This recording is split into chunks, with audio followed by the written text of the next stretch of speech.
Coucou les amis, bienvenue de nouveau dans cette chaîne YouTube. Alors aujourd'hui, je vais vous parler un petit peu d'alimentation. Parce que l'alimentation, c'est une des clés de la régénération. On a bien sûr la régénération intellectuelle, changer de caractère, on a la régénération spirituelle, changer d'état d'esprit, la régénération émotionnelle, gérer ses émotions, mais il ne faut pas passer à côté de la régénération physique qui passe aussi par l'alimentation. Et l'alimentation, ce n'est pas seulement bien s'alimenter en termes de calories. C'est pas suffisant. Vous avez sûrement déjà dû remarquer que suivant notre état émotionnel, eh bien, on va avoir des effets différents sur le corps. Je peux très bien prendre je sais pas moi, un carré de chocolat un jour et ça se passe bien, il n'y a aucun souci. Et puis 3 jours après, je reprends le même carré de chocolat et cette fois-ci, je suis triste. Je vais m'apercevoir que j'ai pris du poids, voire même je peux en perdre. Donc vous voyez, le même aliment n'aura pas les mêmes impacts suivant l'état émotionnel dans lequel on va être. Et c'est important les amis de réaliser que si on est dans un état où on subit sa vie, on manque de confiance en soi, manque d'estime de soi, on ne vit pas la vie qu'on voudrait vivre, on n'est donc pas leader de sa vie, et bien en fait l'alimentation, bien que peut-être elle est bien gérée dans l'assiette, elle peut avoir des effets délétères dans le corps, avec, je ne sais pas, prise de poids, allergie, ballonnement, toutes sortes de maux, et ça ne viendra pas du fait que l'assiette n'est pas régulée, ça viendra du fait que votre état émotionnel ou spirituel n'est pas optimal. Alors comment ce mécanisme s'explique? Ça s'explique par alors je vais faire d'une manière bio, mais alors vraiment de manière pragmatique, de façon à ce que tout le monde puisse comprendre l'idée. En fait, quand vous mangez un aliment, ça passe par la bouche, mais la bouche n'est pas à proprement parler le milieu intérieur. Pourquoi? Parce que si je caricature, ben en fait, la bouche c'est comme un tuyau, c'est ouvert en haut, et puis en fait, si l'aliment continue son trajet, il passe par l'estomac pour être transformé en bouillie. Voilà, ensuite il passe par l'intestin et puis ensuite il va vers l'anus. Et l'anus c'est un autre trou. Et donc en fait, vous voyez, c'est ouvert en haut, c'est ouvert en bas. Donc oui, ça passe par notre corps, mais c'est pas vraiment le milieu intérieur. Ça n'a pas vraiment pénétré dans notre milieu intérieur. Pour pénétrer dans notre milieu intérieur, eh bien l'aliment il a besoin au niveau de l'intestin de passer ce qu'on appelle la barrière intestinale. Alors qu'est-ce que c'est la barrière intestinale? Ben, c'est les cellules de l'intestin qui forment une espèce de mur, une espèce de filtre. Et un filtre de filtre poreux qui fait que l'alimentation, ben, l'aliment il va passer et puis il va passer dans le milieu intérieur cette fois-ci. Et le problème de ce filtre, c'est qu'il il est calibré faiblement. Ça veut dire, qu'est-ce que ça veut dire? Ça veut dire que il est calibré à 25%. Ça veut dire que si vous prenez 100 mg de calcium par la bouche, eh bien dans l'intestin, eh bien vous allez seulement absorber 25 mg. Le reste, ça va aller aux toilettes. Donc il y a une énorme perte de ce que l'on mange en fait. Et pourquoi? Ben, ça c'est pour la survie. C'est pour la survie, c'est-à-dire que quand le corps a traversé des moments de stress, alors que ça soit des stress, par exemple des stress physiques ou des modulations d'équilibre, eh bien il va pouvoir moduler cette barrière intestinale. Je vous donne un exemple, quand on est enceinte, eh bien, le corps sait qu'il y a le squelette du bébé à fabriquer et qu'il y a des besoins supplémentaires. Donc du coup, cette barrière va moduler sa porosité. Et du coup, si vous mangez 100 mg de calcium, eh bien là, il y en a peut-être 50 mg qui vont entrer dans le corps. Il y en aura plus, parce qu'il y en aura une partie pour vous et une partie pour le bébé. Et oui, sans manger plus, ben, le corps aura pris exactement ce dont il a besoin. C'est pour ça que je signale aux femmes enceintes que ce n'est pas la peine de manger pour deux. Parce que si vous mangez pour 2, vous allez stocker pour 4. Et donc, effectivement, il peut y avoir des prises de poids considérables parce que en vérité, j'ai augmenté ma quantité de nourriture alors qu'en vérité, je stocke plus déjà. Euh, et donc c'est vrai pour la femme enceinte, mais c'est vrai pour des moments de vie, par exemple quand vous vous blessez, quand l'enfant grandit, à la ménopause, la personne âgée. Par exemple, la personne âgée, le corps sait que les os sont plus fragiles, il y a moins de construction, il y a plus de destruction. Donc normalement, la barrière intestinale, elle augmente de façon à ce que le corps puisse plus utiliser l'alimentation qu'on a puisée dans l'assiette. Alors tout ça, c'est plutôt positif parce que c'est fait pour qu'on soit le plus adapté possible à cette vie. Maintenant, le souci, c'est que cette barrière intestinale, elle est aussi en fonction des stress émotionnels.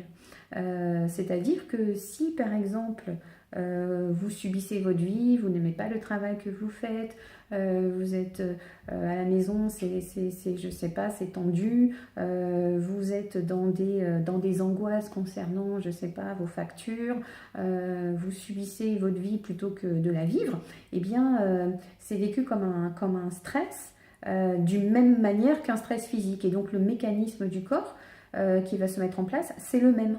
C'est-à-dire que vous pouvez très bien manger normalement et commencer à prendre du poids, non pas parce que l'assiette n'était pas régulée, mais parce que à l'intérieur, la barrière intestinale, elle s'affole et elle augmente son absorption. Et donc, c'est là où je voulais en venir, les amis, c'est qu'il y a un lien direct entre être leader de sa vie et être en bonne santé. Parce que quand on est leader de sa vie, on va être dans un état émotionnel, alors optimal, je ne sais pas si c'est le mot, mais en tout cas, un état émotionnel qui va faire en sorte que la barrière intestinale, elle va être le plus bas possible. Et c'est quoi cet état émotionnel? C'est la sérénité, c'est la joie. C'est le lâcher prise, c'est le détachement, c'est la sensation d'être heureux dans sa vie. Voilà, donc c'est vrai que les taoïstes ou les asiatiques, ils ont bien compris ça. Ils vous disent l'alimentation c'est ma première médecine, mais ils vous disent le sourire. Le sourire et la joie, c'est ma première médecine aussi. Vous voyez, nous, on prend ça un petit peu à la légère, mais vous voyez que physiquement, là, je viens de vous démontrer d'une manière succincte que, en fait, c'est pas du n'importe quoi. Un sourire, ça peut transformer un individu, même diminuer une pathologie. Voire même, je vais aller jusqu'à le dire, parfois ça peut même guérir. Donc la force de l'amour, la force de la, comment dire, de la joie, eh bien ça a un réel impact dans votre corps. Donc, c'est pour ça, les amis, que vraiment croiser... parfois, on cherche les solutions que dans l'assiette. On cherche les solutions que dans l'assiette et on est assez déçu parce que on régule bien tout, on a la calorie qu'il faut, on a les protéines qu'il faut, on a tout ce qu'il faut et pourtant mon corps, lui, il a toujours des ballonnements, je prends toujours du poids, je commence à avoir de la cellulite, j'ai des troubles du sommeil, des troubles de la peau, je suis fatiguée, oui, vous pouvez avoir plein de symptômes et qui ne sont pas dus forcément à une mauvaise hygiène alimentaire, mais qui sont dus à un mauvais, c'est un peu fort peut-être, mais qui sont dus au fait que je ne suis pas leader de ma vie. Donc vous voyez, leader de sa vie, c'est pas un petit sujet et c'est pour tout le monde. C'est-à-dire, les gens ils pensent, oui mais moi je suis pas chef d'entreprise, j'ai pas besoin d'être un leader, oui mais moi je suis quelqu'un qui n'aime pas trop parler avec les gens et qui n'aime pas, qui n'a pas pour but de faire des conférences, donc je vois pas en quoi être leader de sa vie c'est intéressant. En fait, il faut comprendre que le concept leader de sa vie, ça veut dire être bien avec sa vie. Ça veut dire prendre sa vie en main, ça veut dire vivre la vie que je désire, ça veut dire réaliser sa destinée, ça veut dire être heureux. Et être être heureux émotionnellement, et ça va se traduire aussi par être heureux au niveau du corps. Et donc, je dis ça parce que, effectivement, aujourd'hui, on est dans une époque où la diététique est quelque chose dont on parle énormément, notamment le poids, tous les problèmes de poids, tous les problèmes d'allergie, tous les problèmes de peau, tous les problèmes de maladies auto-immunes. C'est vraiment un sujet important. Et en fait, on cherche des solutions à travers de l'équilibre de l'assiette, on cherche des solutions à travers des tonnes de médicaments, des tonnes voilà. Mais en vérité, finalement, la base, c'est de comprendre que si vous ne vivez pas la vie que vous désirez, ça va se manifester quelque part. Et ça va se manifester d'abord dans les émotions. Et si vous n'écoutez pas vos émotions, ça va se manifester dans le corps. Et donc ça servira à rien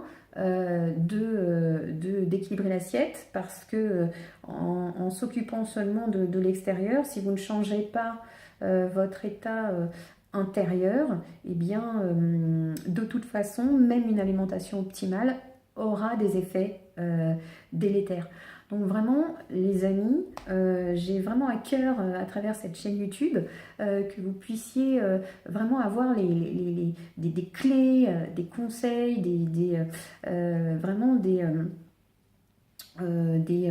manières de fonctionner différentes, pour que vous puissiez vraiment voilà, devenir ce que vous devez devenir. Et c'est intéressant pour votre, oui, pour votre carrière, mais c'est intéressant aussi pour votre corps et pour votre santé.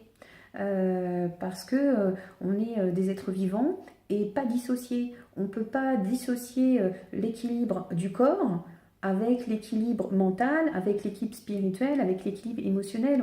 On est indissociable. Et c'est une utopie de croire que si je ne vais pas bien dans mes pensées, je vais aller bien dans mon corps. À un moment donné, ça va se manifester. Et c'est pas, je pense pas qu'une solution extérieure, juste des médicaments, en sachant qu'il y a des médicaments qui effectivement aident beaucoup, et heureusement qu'il y a des médicaments, mais je pense pas que ça soit une solution vraiment au long terme. Vraiment, la guérison, le bien-être corporel, ça ne peut être durable que si vous avez un bien-être émotionnel. Et ce bien-être émotionnel, eh bien, il ne s'invente pas, il se vit. Et il se vit parce que vous êtes à ce moment-là le leader de votre vie. Voilà, donc j'espère vraiment que cette vidéo vous aura voilà, réveillé sur l'importance de devenir vous. Voilà, de vous donner les moyens d'être qui vous êtes, pour être en bonne santé physique déjà, et puis pour avoir la joie de vivre la vie que vous désirez vivre. Voilà, donc je vous dis à bientôt dans une prochaine vidéo. N'hésitez pas à mettre des commentaires par rapport à ce sujet. Voilà, et je vous dis à très bientôt et je vous souhaite beaucoup de succès.